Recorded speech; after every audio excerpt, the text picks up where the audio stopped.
I'm going to talk today about the pleasures of everyday life. But I want to begin with a story of an unusual and terrible man. This is Hermann Goering. Goering was Hitler's second-in-command in World War II, his designated successor. And like Hitler, Goering fancied himself a collector of art. He went through Europe through World War II, stealing, extorting, and occasionally buying various paintings for his collection. And what he really wanted was something by Vermeer. Hitler had two of them, and he didn't have any. So he finally found an art dealer, a Dutch art dealer named Han van Meegeren, who sold him a wonderful Vermeer for the cost of what would now be $10 million. And it was his favorite artwork ever.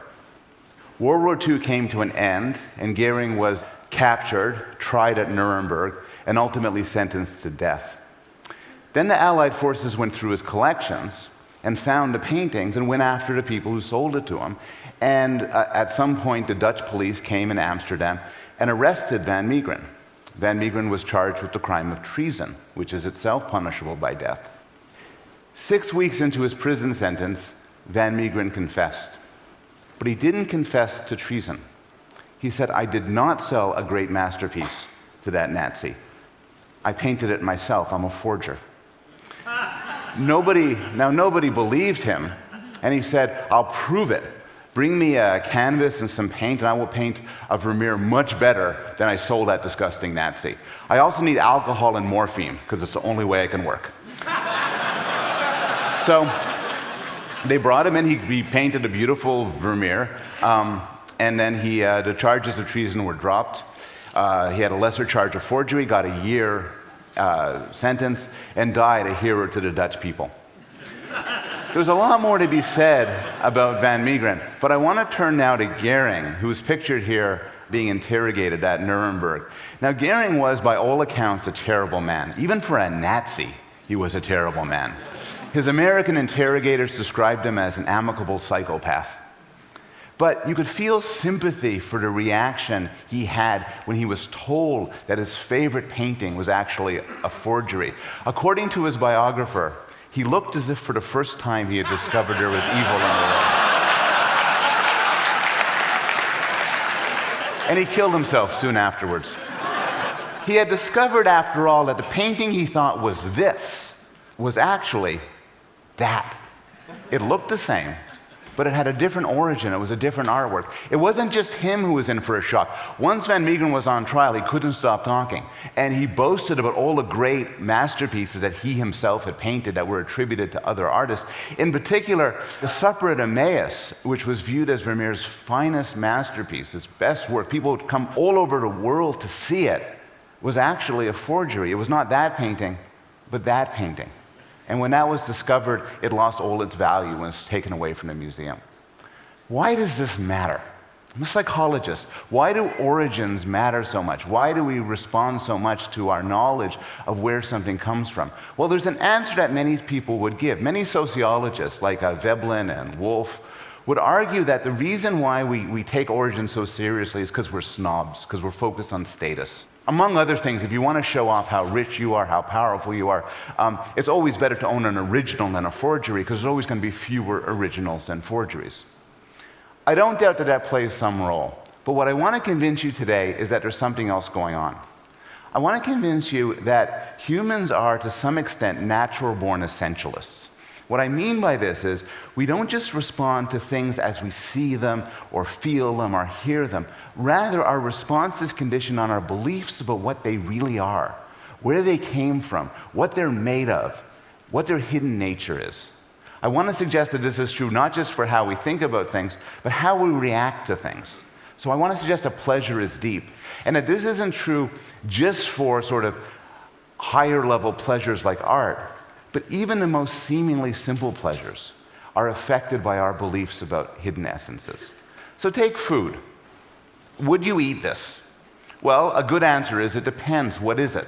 Some of you would eat it if it's pork but not beef. Some of you would eat it if it's beef but not pork. Few of you would eat it if it's a rat or a human. Some of you would eat it only if it's a strangely colored piece of tofu. That's not so surprising. But what's more interesting is how it tastes to you will depend critically on what you think you're eating. So one demonstration of this was done with young children. How do you make children not just be more likely to eat carrots and drink milk, but to get more pleasure from eating carrots and drinking milk, to think they taste better? It's simple. You tell them they're from McDonald's. They believe McDonald's food is tastier, and it leads them to experience it as tastier. How do you get adults to really enjoy wine?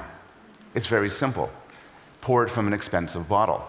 There are now dozens, perhaps hundreds of studies showing that if you believe you're drinking the expensive stuff, it tastes better to you. This was recently done with a neuroscientific twist. They get people into an fMRI scanner, and while they're lying there through a tube, they get to sip wine. In front of them on a screen is information about the wine. Everybody, of course, drinks exactly the same wine. But if you believe you're drinking expensive stuff, parts of the brain associated with pleasure and reward light up like a Christmas tree. It's not just then you say it's more pleasurable, you say you like it more, you really experience it in a different way. Or take sex. These are stimuli I've used in some of my studies, and if you simply show people these pictures, they'll say these are fairly attractive people. But how attractive you find them, how sexually or romantically moved you are by them, rests critically on who you think you're looking at. You probably think the picture on the left is male, the one on the right is female. If that belief turns out to be mistaken, it will make a difference.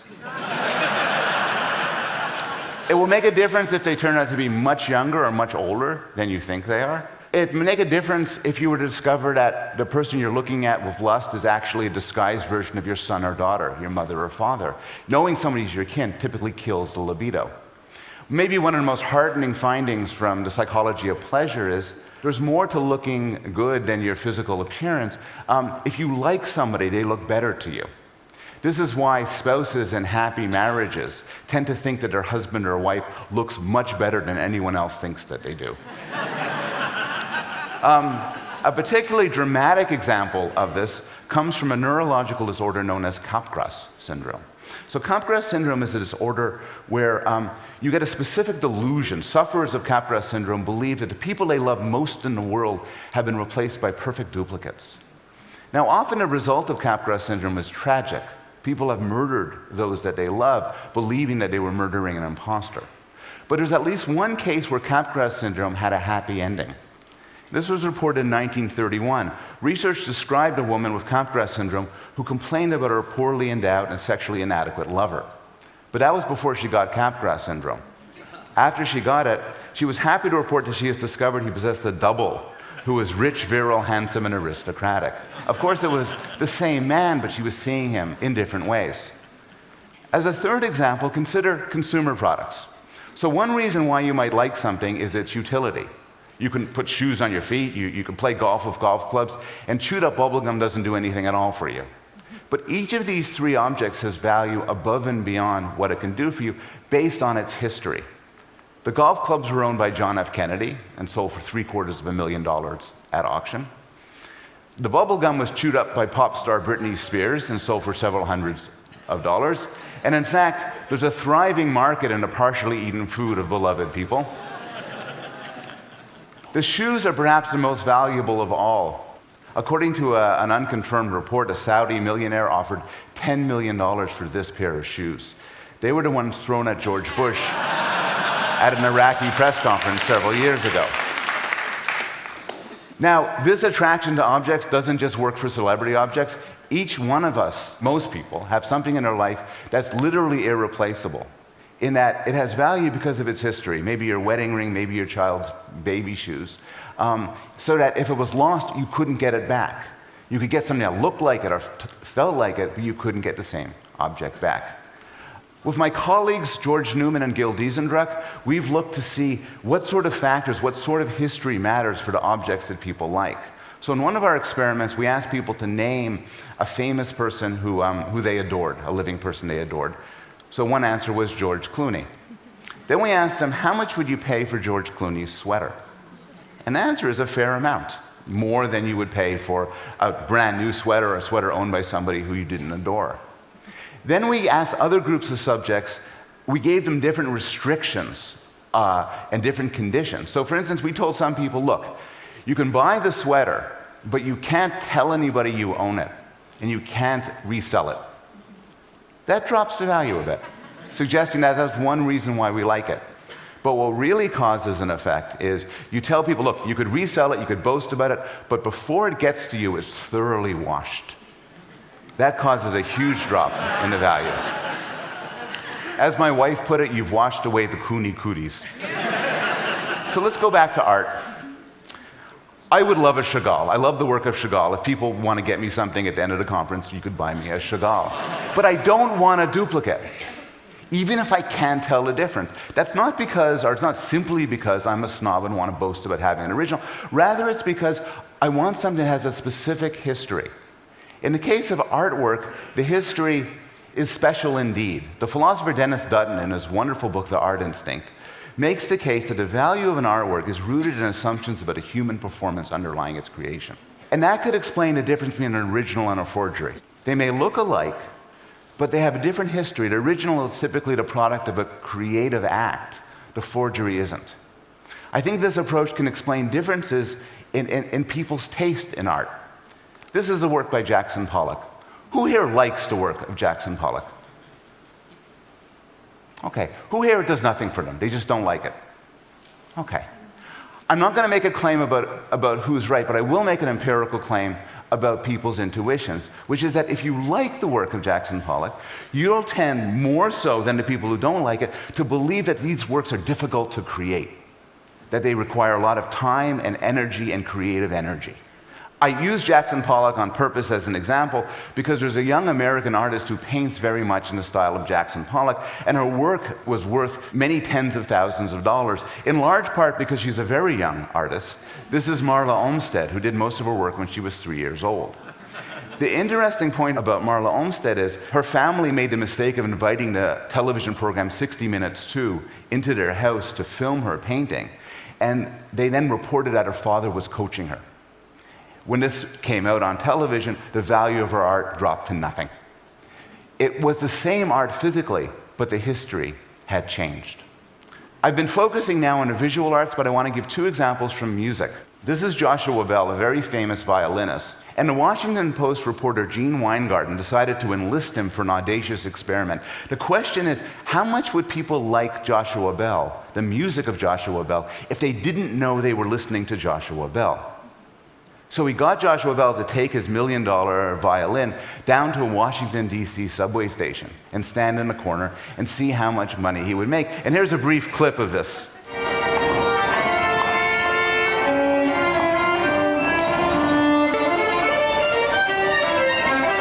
After being there for 3/4 of an hour, he made $32. Not bad. It's also not good. Apparently, to really enjoy the music of Joshua Bell, you have to know you're listening to Joshua Bell. He actually made $20 more than that, but he didn't count it. Because this woman comes up, you see her at the end of the video, she comes up, she had heard him at the Library of Congress a few weeks before at this extravagant black tie affair, so she's stunned that he's standing in a subway station. And so she's struck with pity. She reaches into her purse and hands him a 20. The second example from music is from John Cage's modernist composition, 4 minutes, 33 seconds. As many of you know, this is a composition where the pianist sits at a bench, opens up the piano, and sits and does nothing for 4 minutes and 33 seconds, that period of silence.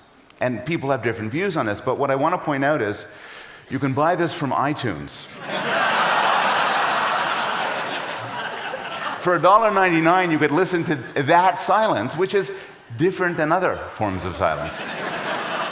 Now, I've been talking so far about pleasure, but what I want to suggest is the same, everything I've said applies as well to pain. And how you think about what you're experiencing, your beliefs about the essence of it, affect how it hurts. One lovely experiment was done by Kurt Gray and Dan Wegner. What they did was they hooked up Harvard undergraduates to an electric shock machine, and they gave them a series of painful electric shocks. So there's a series of 5 painful shocks. Half of them are told that they're being given the shocks by somebody in another room. But the person in the other room doesn't know they're giving him shocks. There's no malevolent intent, they're just pressing a button. The first shock is recorded as very painful. The second shock feels less painful because you get a bit used to it. The third drops to 4th and the 5th. The pain gets less. In the other condition, they're told that the person in the next room is shocking them on purpose, knows they're shocking them. The first shock hurts like hell. The second shock hurts just as much, and the third, and the fourth, and the fifth. It hurts more if you believe somebody is doing it to you on purpose. The most extreme example of this is that in some cases, pain under the right circumstances can transform into pleasure. Humans have this extraordinarily interesting property that will often seek out low-level doses of pain in controlled circumstances and take pleasure from it, as in the eating of hot chili peppers and roller coaster rides. The point was nicely summarized by the poet John Milton, who wrote, "The mind is its own place, and in itself can make a heaven of hell, a hell of heaven." And I'll end with that. Thank you.